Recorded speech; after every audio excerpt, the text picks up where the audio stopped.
كيف حالك؟ أتمنى أن تكون بخير. كما عودتك كل شهر بنشر جديد نتفليكس، ففي هذا الفيديو سأقدم لك أفضل 5 أفلام نتفليكس الأصلية ستنزل في فبراير 2023، لذا ابقى معي.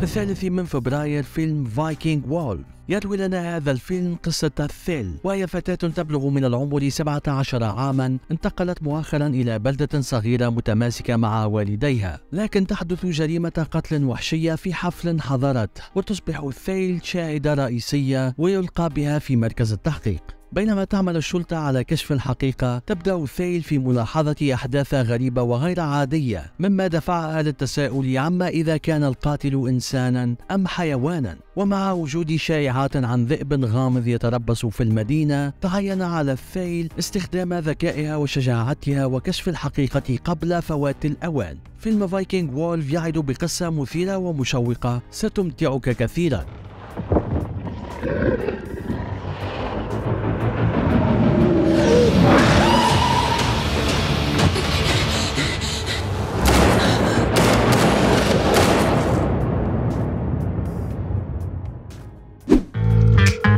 Hey, Debbie. Happy birthday, Peter. 20 years of friendship. Can you believe it? How do you still speak to me?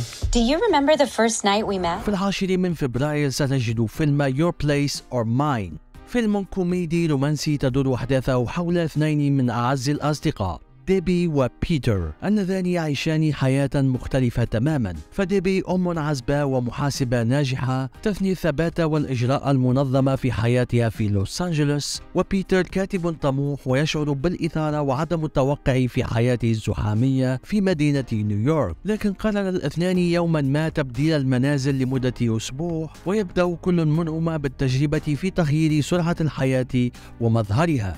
وعندما يتعلم كل منهما عن عالم بعضهما البعض، بدأ في إدراك أن العشب لا يكون دائما أخضر على الجانب الآخر. ومن خلال مغامرات غير متوقعة وعلاقات رومانسية غير منتظرة، يبدو أن ديبي وبيتر قد أدرك أهمية متابعة قلبيهما وما يريدانه فعلا لإيجاد السعادة في حياتهما. فيلم Your Place or Mine رحلة مبهجة بين الصداقة والحب وتعلم تقدير الحياة التي لدينا. Take a chance. I don't take chances. So what are you gonna do? Oğlan kayıp. 1 ay kadar oldu. Onu en son ne zaman gördün? 1 ya da 1,5 ay önce gördüm. Oldu mu? Çık. İşe bak. في نفس اليوم ستجد الفيلم التركي 10 Days of a Good Man. يتبع هذا الفيلم رحلة محامي خائب الأمل استبدل حقيبته المهنية للحصول على شارة كمحقق خاص، وعندما يتعامل مع قضية فقدان شخص تبدو روتينية، يلقى به في رحلة ملتوية وغير متوقعة تتحدى مهاراته وأخلاقه. ومع كل يوم يمر تزداد المخاطر ويزداد اللغز عمقا، ويصعب الغموض الأمر عليه. كل هذا سيدفعه إلى أقصى حدوده ويجبره على مواجهة شياطينه الداخلية، وعلى طول الطريق سيكشف على حقائق مخفية ويضطر إلى اتخاذ قرارات صعبة في سباق مع الزمن لحل هذه Bir القضية. adam bile adaletin peşine düştüğü zaman kötü bir adama dönüşebiliyor.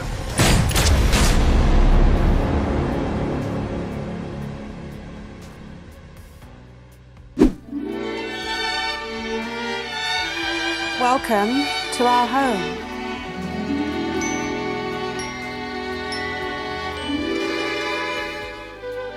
في 22 من فبراير ستجد فيلم The Strays. يروي هذا الفيلم قصة امرأة سوداء ناجحة وغنية تعيش في ضاحية جميلة جدا، وعلى الرغم من مظهرها الخارجي المثالي، تبدأ حياتها في الانهيار عند وصول شخصين غريبين وغامضين لكسر عالمها المثالي. ومع وصولهما فإنها مجبرة على مواجهة التشققات في حياتها المصممة بدقة والأسرار التي أخفتها عن الجميع. ومع تصاعد التطورات وكشف الحقيقة، وجب عليها أن تجد طريقة لاستعادة السيطرة على حياتها قبل أن تنهار تماما.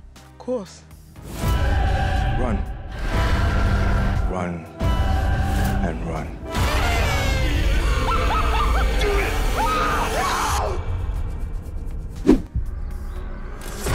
We're all here trying to get a fresh start. Nothing like bad happened here, right?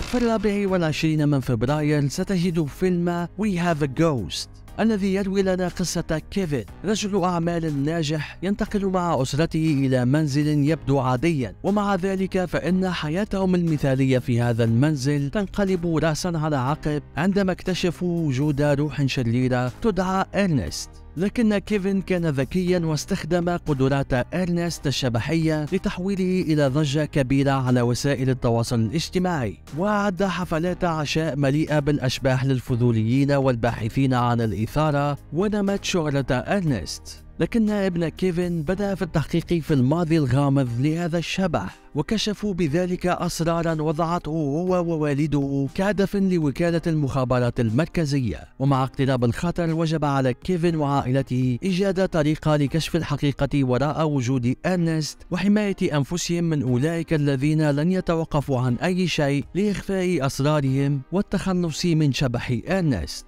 فيلم We Have a Ghost مغامرة كوميدية مثيرة تعدنا بالكثير من المتعة، وأنا فعلا بانتظار مشاهدته.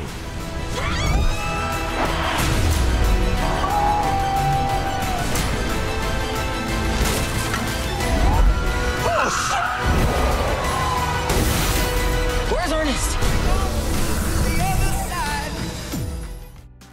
هنا تنتهي القائمة، ولكن أود منك أن تكتب لي أي فيلم من هؤلاء الخمس تنتظر مشاهدته أكثر من غيره. لا تنسى دعمي بالضغط على زر الإعجاب وكتابة كلمة تم في التعليقات كي أشكرك بنفسي لوصولك إلى هذه اللحظة من الفيديو، فهذا يدعمني كثيرا على اليوتيوب. شكرا لك على المتابعة، ونلتقي في الفيديو القادم إن شاء الله. إلى اللقاء.